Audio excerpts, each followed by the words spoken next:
Arjun, I mean, you were talking, you're there actually, building enormous big projects. You're there at the front of this, really. So, where do you see, you mentioned steel, but where do you see the kind of various opportunities in terms of trying to kind of bring down emissions? So let me talk about how stuff is built. At least in India, we've barely scratched the surface of the use of prefabricated components, in construction. It's less than about 2%.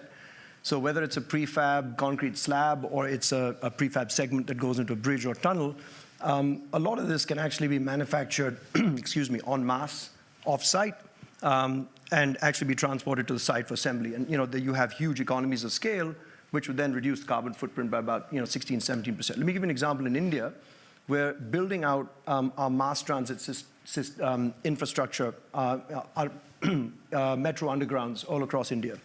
These are hundreds of kilometers of tunnel and rail that's being linked underground.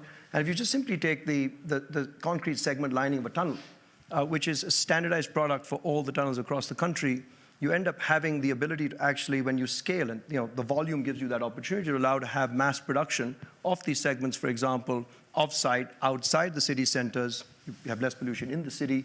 And then what you end up doing also is freeing up about 5 to 7 acres of prime real estate in each of your construction sites, which would normally be used for casting yards. So that's an example.